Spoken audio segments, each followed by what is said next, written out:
Hospitals and asylums can already be quite creepy. However, with the added bonus of being abandoned, can give these places unnecessarily high levels of eeriness. So, here's a roundup of the top 10 creepiest abandoned asylums and hospitals.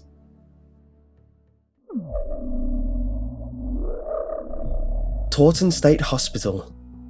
Founded in 1854, this psychiatric hospital located in Toppan, Massachusetts, is rather infamous. Specifically, one of its patients named Jane Toppan, a former nurse with a kill count of 31. She confessed to having murdered the patients she cared for. Yet despite the rather scary and unstable patients that lived there, it would seem like the staff would be even more terrifying. Rumours started that the doctors and nurses working there would take unruly patients into the basement and use them as sacrifices for satanic rituals. Years after its reform, both patients and doctors reported feeling a dark feeling and became rather uneasy every time they passed the door to the basement. Many of them claimed to see a shadow man who would watch them as they slept. But that's going on the words of the patients.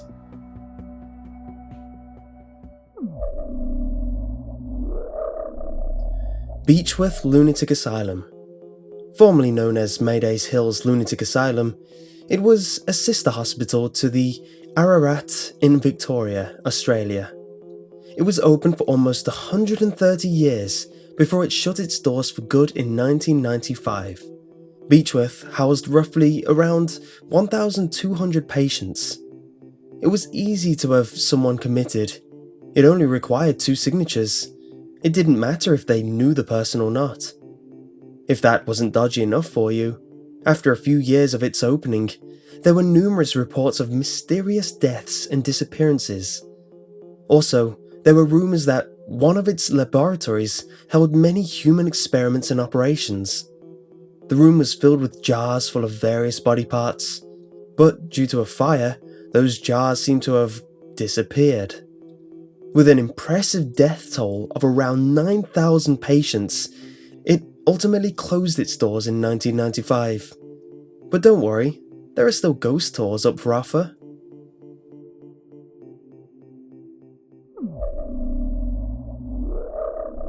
Ararat Lunatic Asylum. There's something about asylums and changing their names. Today it is known as Arrodale, but when it first opened in 1867, it was originally called Ararat Lunatic Asylum.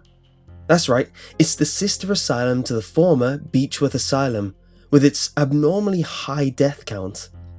But there were, as Beechworth had, mysterious deaths and disappearances.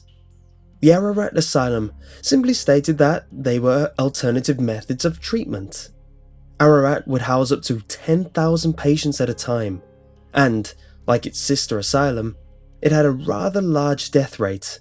13,000 patients died. It was closed in 1998, but surprisingly reopened 3 years later and became a college institution. Despite the fact that it is currently a school, there are still haunted tours going through various parts of the buildings, including the morgue. Why does a school have a morgue?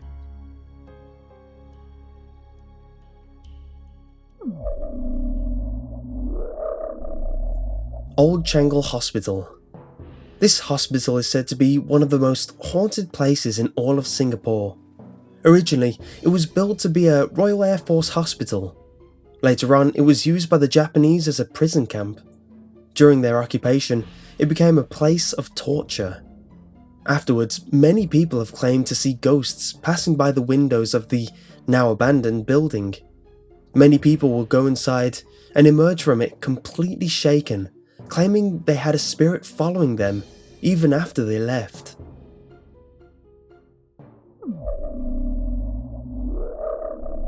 Knockin Hall. Knockin Hall was another hospital that started off innocently enough. It began as a stately manor home until World War I, where it was taken and converted into a makeshift hospital to aid wounded and exhausted soldiers. This would start a trend for this particular building, being reopened during every war afterward. It was finally abandoned for good in 1995, after multiple cases of arson rendered it inoperable. These cases were probably caused by vandals, disappointed in not seeing the ghost that is said to haunt the abandoned hospital. This ghost is said to be that of a sobbing young girl. She has been seen by many people who have dared stay the night in one particular room. The accounts have claimed to all have been woken up at 4:30 in the morning to see, and, more importantly, hear the girl crying over their bed.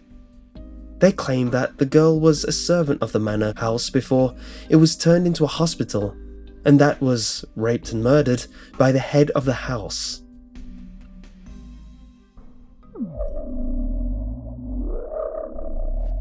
Sai Ying Pun. Located in Hong Kong, this mental hospital was built in 1892. It originally started off as living quarters for nurses during World War II, but was taken over by Japanese soldiers and used as an execution hall. After such a dark history, it became a mental hospital for only 26 years. At the time, this was the only mental hospital in all of Hong Kong. After its closing, reports of a woman screaming and crying out before loud noises, similar to that of gunshots, were heard randomly inside the building. Also, there were reports of people seeing a man standing by the windows who would project very ominous feelings and would then burst into flames, laughing before disappearing. Today, you would never be able to tell that the building had such a dark past, as it is used as a community centre for several charity organisations.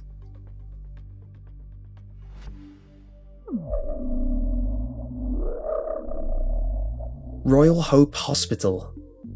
In what seems like a stereotypical horror movie starter, Royal Hope Hospital was built in St. Augustine, Florida in 1784 and used as a military hospital until its demolished in 1821. Now, where is the horror movie, you ask? Well, a replica of the original hospital was later built in the exact spot to aid the wounded during the Seminole War. When city workers had to go down and fix some of the water lines, they discovered a horrifying secret. It had been built on an old Native American burial ground. Now, if you don't know, that is a major no-no and is known to bring bad juju on anyone around. Because before they had discovered it, there were many reports of equipment shaking, lights flickering, things going missing, and even some sighting of a ghost-like figure lurking around. They thought it had been those who had died in the hospital, despite it not being the original building.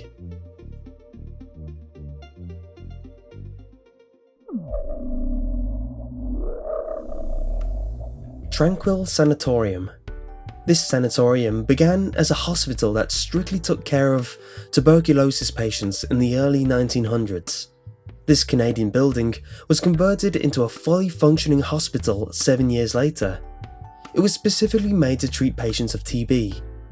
It eventually closed down for good in 1985 and simply remains abandoned. Many urban explorers have gone inside since its abandonment and have claimed to see various orb-like things floating around before disappearing.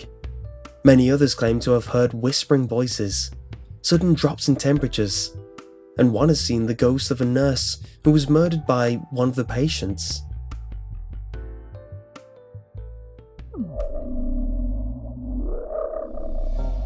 Severall's Hospital. Located in Colchester, England, this psychiatric hospital is like many others. This specific hospital was said to conduct various psychiatric experiments, including full frontal lobotomies and electroshock therapy. And while that might not be too shocking, what is that these were considered to be actual cures and were used frequently to cure moodiness or teenage rebellion. Worse still is that there were many reports of families committing their unwed daughters for having a child before marriage, despite many of them being raped. After its closing in 1997, it has been the target of vandalism. Many ghost hunters will travel to this particular facility and claim to have seen and heard the voices of young girls screaming and crying in the rooms where these cures were conducted.